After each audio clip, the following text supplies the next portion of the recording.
Oh, what the hell, let's do one more.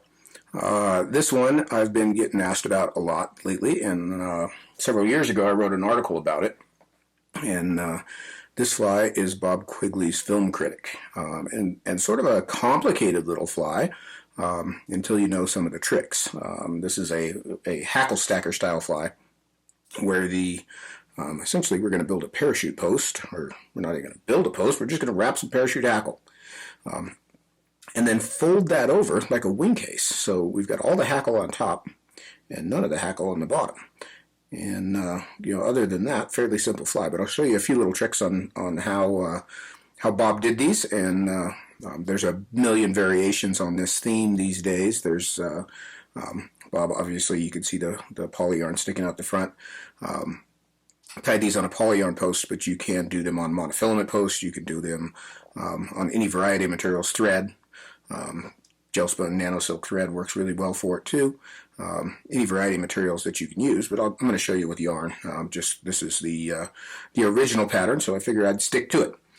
So I'm going to start. We'll do a little bluing olive version, and I'll do this one on a 16. This is a Tiemco 2487. Let me bump him up here just a little bit for you. Make sure we're all zapped in there. Of course, I got some fluff because this dang camera shows everything. And I'm going to set that hook in the vise with the eye down a little bit. And we're going to tie a shuck on the back of this. And I want that the hook bend exposed a little bit. So I'm going to tie this with 18-aught Vivus. Nope, this is 18-aught Superfine Nanosilk. And this is just dark brown. It's not going to show at all. So whatever color thread you got. I like this Nanosilk. It's so small. I can make a lot of wraps, do a lot of thread work without creating any bulk. So I use this on a lot of small flies. But you can see I started my thread and I went about halfway down the bend. And for the first part of the shuck, I'm going to use a little clump of Mallard flank dyed Woodduck gold. And I'm just going to take a little clump here, and you can see the tips are a little ragged. I'm not too terribly worried about that. In this case, this is going to be a shuck, and we want it fairly sparse. I'm going to tie that in at the bend, and generally those fibers have a little bit of a curve. I like that curve to sort of face down. I'll get that anchored in, then I'll come forward over the butt ends, a little past halfway, and clip that out. Now, while my thread's hanging up here, what we're creating is a whole nymphal shuck that will be empty, hanging off the back. So we've kind of got the mallard flank being the abdomen and tail of the nymph. And to build the thorax on that shuck, I'm going to take a piece of copper-colored Antron or Z-Long, kind of copper ginger brown, a very sparse little clump. This is probably like a fifth or sixth of a strand. And I'm going to tie it up here at the front. And really the reason I tie it in at the front is so that I keep the underbody even. And I'm going to wrap back over it all the way to the base of that tail. And then at that point, I'll try to do this with my hand out of the way, I'm going to cut it short. And if you use your imagination, you can kind of see that that's sort of the shape of an empty mayfly husk, kind of the abdomen being represented by the mallard flank here, and then the hump part of the thorax with the adult coming out of it, imitated by the Antron. So now I'm going to take a piece of fine copper wire, and you can use any variety of materials for the rib on this also. Bob used wire on all of his. It just kind of helped sink that back into the fly a little bit.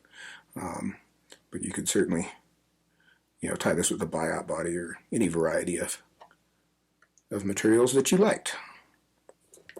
So I tied that rib in all the way to the base of the shuck there. And then I'm going to take some, this is gray olive Superfine.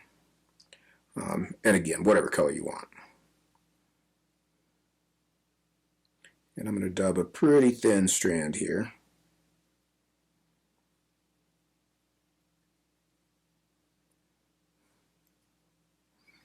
And I'm going to start this stubbing just back here at the bend. And I'm going to build forward, building a little bit of a taper. And really just the strand of dubbing itself almost builds the taper by itself. But you can see I overlapped up onto the end. I ended with the thread. Let me make that a little more obvious. with the thread a little short of the end of the end of the abdomen. So now I'm going to take my wire and I'm going to spiral wrap it through the abdomen. I'll tie that wire off up front here with a few turns. With that fine wire, you just pull on it and break it out of there. So you can see what we've got now. So now I'm going to take a piece of, this is sort of dun gray colored polypropylene yarn, kind of a smoke gray. And I'm going to take, I don't tie mine with a wing that is as thick as what Bob did. And originally, if you consult my article, it was in Fly Fisherman magazine several years ago. If you just put in Charlie Craven, film critic, Bob Quigley, something like that, into your Googler, it'll pull it up for you. So what Bob did is he would fold this piece of yarn and tie it in like so, and kind of cut this back end into a little tuft. I find that creates a pretty bulky tie down and tie off. So what I have been doing is I'm going to take this piece of yarn just tied in by one end here on the front edge of the abdomen. And you kind of have to think abdomen thorax still. So I want to get that anchored on top. And I'll bring my thread down all the way to the hook eye and back up again. I might even compress that last little bit of dubbing we've got in there. We've got plenty of chance to cover that. And then I'll tie that yarn down again. Then I can cut the butt ends of that out of the way. And what that's going to do is give me a nice underbody, as it were, for the thorax. At this point, I'm going to take this hook and I'm going to tilt it kind of standard. You can see why I moved it so that you could see what I was doing with the tail. That's going to point down. So I'm going to wrap over the butt ends of that yarn. Bring my thread right back up to the base. And you may find it handy to take one single parachute wrap around the bottom of this wing post. To just stand that up. That it's not super necessary, but sometimes it is. Sometimes it's handy. And I picked myself out just a great little feather. Here it is. I'm going to use this is a blue dun feather, but this is not just your everyday blue dun feather. You see if I hold that just right. This is a medium barred ginger dyed blue dun. So it's got some variegation to it. Almost an olive cast on those bars, which is pretty crafty. I came up with the idea to start dyeing some of this stuff years ago, and I've got a bunch of them. I've got just a beautiful cape, and this is going to work perfectly for this. Now the hackle size here, if I was to measure it around the post, I want it about back to the bend of the hook. You can kind of see where that lines up. So I'm going to prep this feather by stripping a few fibers down here at the base and kind of standing them out away from the stem. Get that out there where you can see it. And then I'm going to trim those off on either side. So I've got little teeth left.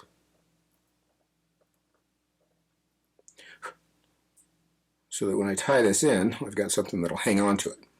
Now this is where we go awry. You think of this as a parachute. And normally, in my way of thinking, I would always tie my parachute hackle in with the inside facing up, or inside toward the wing. So when I wrapped it, the inside of the feather, the concave side, was facing up. In the case of this hackle stacker, we actually want this hackle to sweep back because we're going to fold it forward. So I'm actually going to tie this feather in here on my near side of the hook with the concave side down toward the hook, like so. And I want to wrap over it right up to the base of the wing.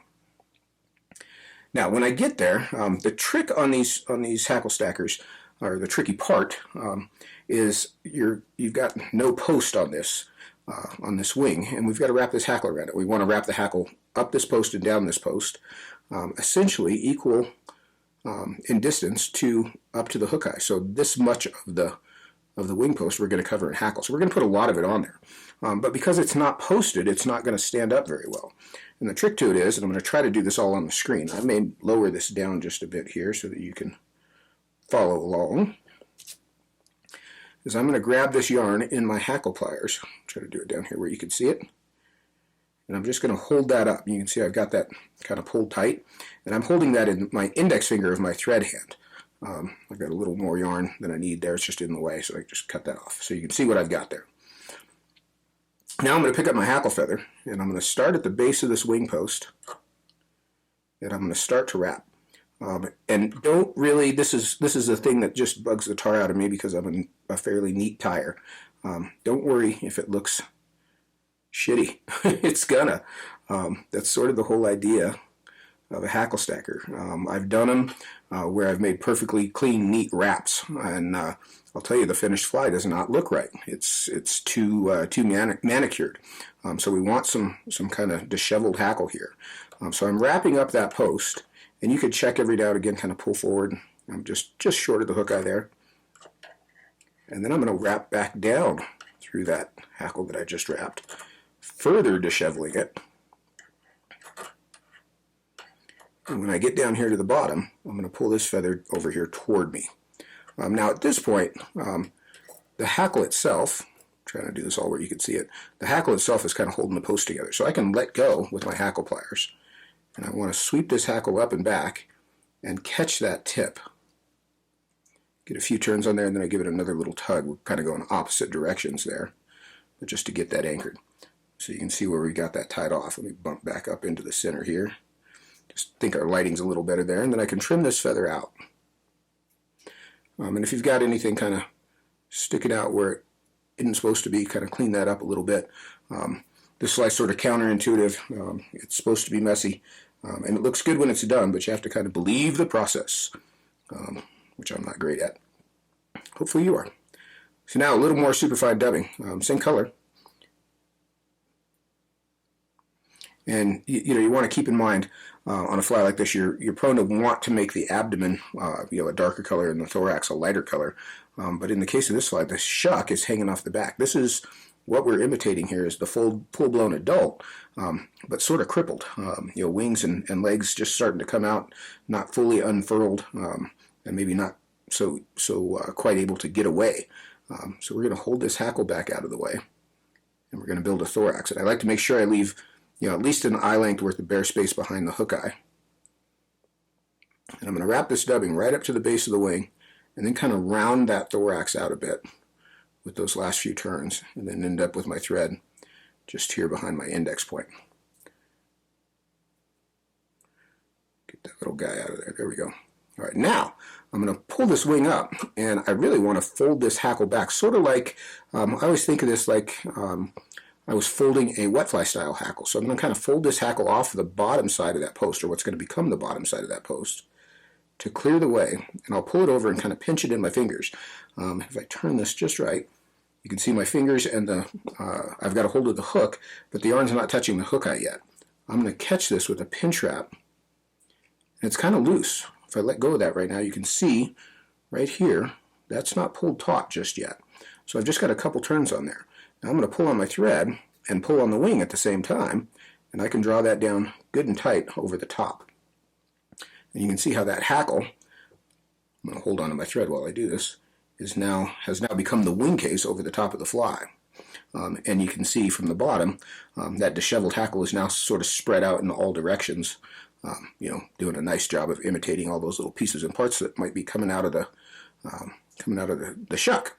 So now I'm going to sweep everything up and back. I'm going to build a few thread turns in front to stand this front wing up just a bit. And I'll come in and whip finish right in there, just behind the eye. 3 or 4 turns, pop that out, nick that thread off. And then I like to cut the wing at a little bit of an angle, and it's about a shank length long. Kind of push my scissors through it like so. So I got kind of a fan, and you can spread that out more or less as needed. And I always want to mess with this hackle a little bit, but you can kind of see the idea of that Quigley. That hackle stacker technique is it's interesting. I wonder if it really makes a big difference if I had just wrapped that hackle through the thorax in a conventional manner and trimmed it flat on the bottom. But we do have fairly dense hackle on top, so that gives us a lot of buoyancy there. If I can get focused up there, a lot of buoyancy and visibility on the top of the fly. Fly's pretty easy to see from there, and then across the bottom, get us back in there. We've got a pretty clean little profile. So just another view, just another way to go about this. Get us all focused back up. didn't like all that hackle. But that's the Quigley cripple, kind of a neat idea.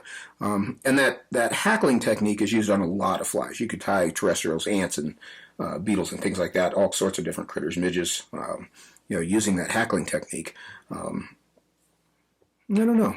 It's a little bulky for my taste, but I think in heavier water and in some of the places I fish in other states that maybe the fish aren't quite as picky as Colorado, I can see where that would be a darn good fly. And I will say we sell a ton of them in the shop, so obviously somebody's using them somewhere. You can kind of flatten that hackle down a little bit, make it even more disheveled. One of the cool things about this fly, too, is that it is malleable, and I use that word on a lot of flies. You can see how I can kind of push that hackle down.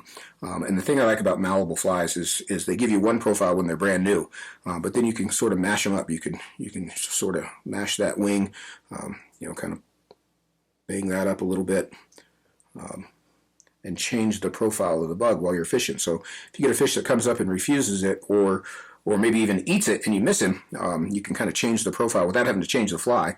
You can kind of mash the fly around a little bit and change the profile so the fish doesn't recognize it on the second go around, maybe give you a second chance. But there it is. That's the Quigley cripple. I hope you guys enjoyed that, and all you guys that were asking for that, your prayers have been answered. You're welcome.